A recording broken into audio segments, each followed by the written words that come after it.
Well everyone, another day, another book-to-movie adaptation. You already know my thoughts on the bastardization of The Dark Tower, you already know my stance on shitty book adaptations, and you may already know what I'll have to say in this video. I watched the new movie adaptation of Stephen King's It, and I actually liked it.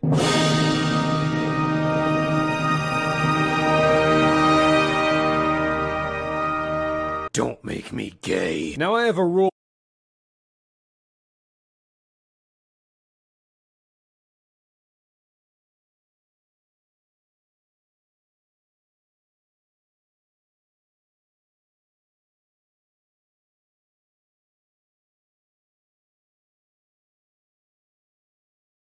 This video is sponsored by Nihon Box.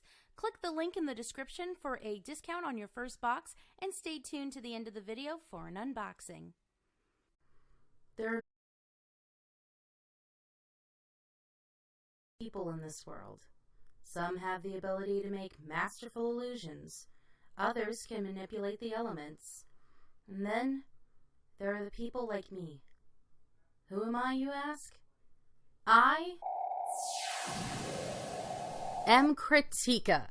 I have the ability to criticize any anime series, even the ones I enjoy. Because this is apparently a special ability.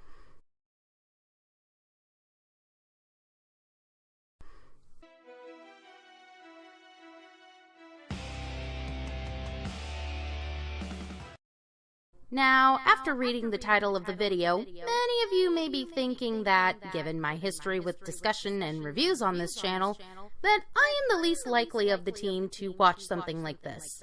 And usually, you'd be right. I'm not one for shonen shows. I think most of the tropes are very overdone, and there's very little these shows offer in terms of story and characters.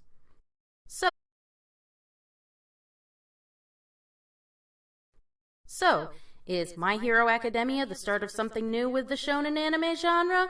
Or is it just another overhyped fistfight? Let's take a look. The story takes place in a world where the majority of the population has these special abilities called quirks. Quirks range from having super strength, using fire, or even being able to manipulate gravity. However, there is a small amount of people in the world that have absolutely no quirk whatsoever.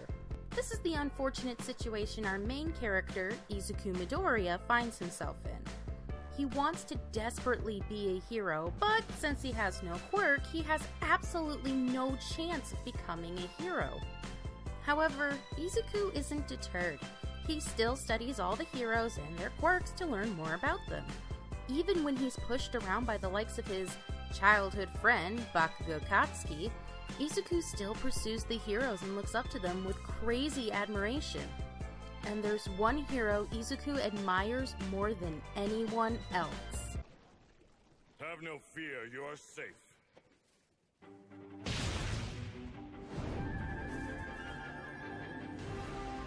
Now that I am here, that is. All Might is the hero of all heroes, and the kind of hero Izuku aspires to be. Which is why he's absolutely floored when one day he gets saved by All Might. However, Izuku learns very quickly that All Might isn't as heroic as Izuku thought he was. It turns out that All Might's quirk, called All for One, enhances his physical prowess and was given to him by his mentor. After watching Izuku risk his life to save Bakugo, All Might decides that Izuku is worthy to receive the power of One for All and become a hero through questionable means. Eat this! Huh? To inherit my power, you've got to swallow some of my DNA. That's how it works. This isn't exactly how I imagined it! And thus begins Izuku Midoriya's journey to become the greatest hero the world has ever seen. But it's not just Izuku on this journey. There are several other students that are striving to reach their own goals and become their own hero. Each one is varied and interesting in their own way. It never feels like there's too many characters or that there's not a character to be interested in. Be it the lighthearted and compassionate Ochako or the uptight Tenya, fans can easily gravitate towards any character and want to see them achieve their dreams. Personally, my favorite character was Izuku, cliche as that is. While he can come off as naive, he's still intelligent. He's not the typical airheaded hero that many shonen shows have. While there are some fans that see Izuku as weak and a bit of a crybaby, I disagree. Izuku is emotional because he was told he could never accomplish his dreams and become a hero. And now he gets to do that. This makes it exciting to see him start working towards his acceptance into the Hero Academy. The first season of My Hero focuses on the students' time at AU and their studies in the Hero program. They get to work with many of the best heroes in the world and explore the limits of their abilities, particularly Izuku. The interesting thing about his power, One for All, is that he essentially has no control over it. He has to condition his body to even be able to accept the power. Once he does have it, he has to hold himself back or only use a certain amount of power or his body will literally shatter. Meanwhile, the other students have been training themselves their entire lives, but even they don't understand the extent of their powers. It creates a true system of growth for the characters because they're already on different power levels and abilities before the kids even step into the classroom. You get to see the difference between them and Izuku because we know what he was like before he got his quirk. And the fact that Izuku can't control any of One for All continues to perpetuate his growth as a hero and makes it exciting to. Now, arguably the antagonist of this season is Bakugo Katsuki, but I'll cover that a little more in the review later. A villain named Shigaraki shows up when the students are in a training exercise and attacks them with a massive group of villains called the League of Villains. Huh. I kind of thought it'd be something a little more creative, like a guild or a sewing circle or something. Anyway, in addition to attacking the students, Shigaraki introduces the Nomu, a creature that has some of the most powerful villain quirks that have been banded together for one purpose: to take down All Might.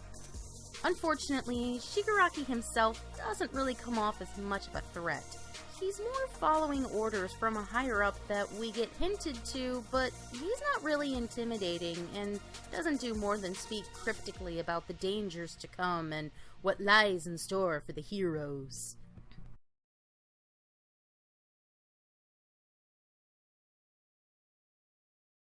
Okay, now I want to get into the real reason I wanted to talk about My Hero Academia. As I said before, I typically don't enjoy shonen series.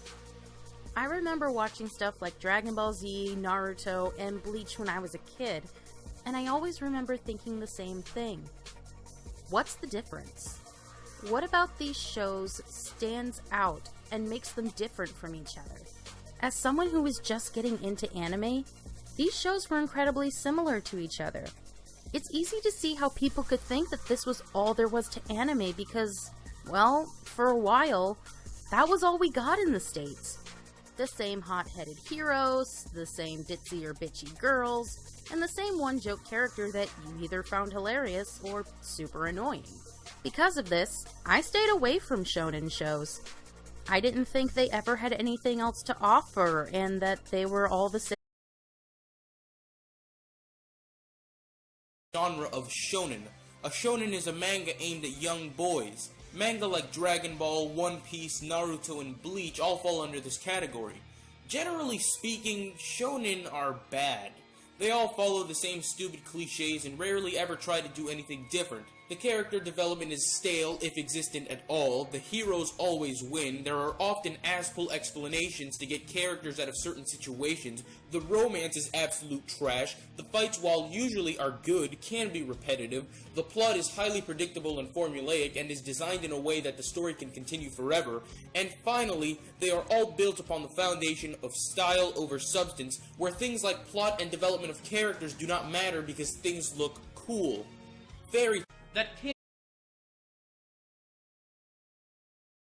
They were all the same. But, a friend of mine urged me to watch My Hero because they thought I would really like it. Well, when the show started, I enjoyed Izuku since, as I mentioned before, he's a refreshing change for a lead. But honestly, what sold me on the show was the relationship that was cultivated between Izuku and Bakugo. These two are such polar opposites who want the same thing. Bakugo was willing to do whatever it took to become a hero, no matter who he had to beat. He knew his quirk was powerful, and he knew he was powerful too. Hell, Bakugo was on his way to being the first person from his school to ever be accepted into the hero program. So when someone like Izuku comes around and, to Bakugo, basically steals away all of his hard work, of course he's pissed! Izuku has basically taken away the one thing Bakugo had to make him superior. But now, they're the same, on a level playing field. If anything, Bakugo feels like he's becoming weaker as Izuku becomes stronger. He's known Izuku his entire life, and has never seen him use any kind of quirk, so Bakugo has to assume that Izuku either cheated to get into the program, or he's been lying to Bakugo his entire life. This all clashes in an exercise where the students have to enter an abandoned building and split into teams of heroes and villains in what ultimately amounts to a game of capture the flag. Bakugo is on the villain's side, while Izuku is on the hero's side. Bakugo takes this as an excuse to go all out against Izuku and ultimately prove that he is still the best. But, to Bakugo's surprise, they're almost evenly matched. It doesn't make sense to him. How did someone so weak and pathetic obtain a quirk like this? It just infuriates him more, and he keeps fighting Izuku.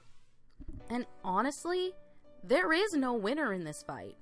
Izuku feels awful because he can't tell Bakugo about One for All, and Bakugo isn't any closer to understanding how Izuku got a quirk and why it's so powerful. They don't even leave the fight with a mutual respect for each other. Bakugo is still determined to fight Izuku again and prove that he is ultimately better than him. But why does he have to prove this? What is driving Bakugo to these lengths? And that was the moment that I realized how different my hero was from the other shonen I had seen. This show does a phenomenal job of pushing these questions for characters other than Izuku.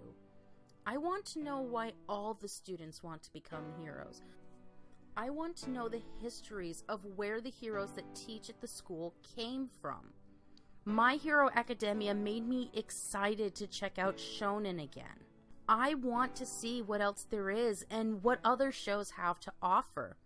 I want to give the older shows a second chance and see what I missed out on. To any of you interested in checking out My Hero Academia, I would say put it at the top of your watch list. It offers such a fantastic variety of characters and awesome action that would get anyone hyped up. And honestly, I think it'll have you adding a few other titles to your watch list because, hopefully, it will do for you what it did for me and make you rethink what you know about the typical shonen series.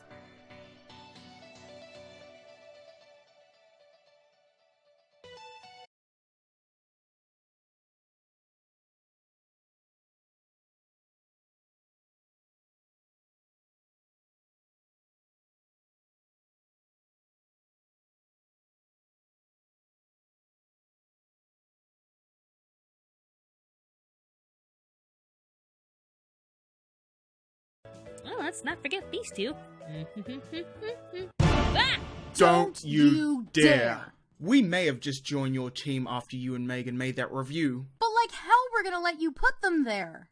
Well, I didn't know we had some Sword Art Online fans on the team. Yay me.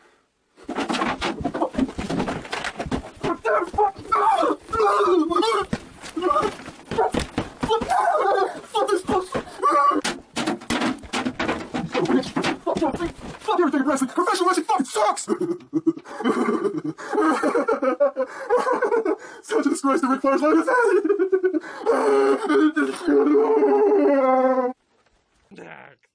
I love you, Roger.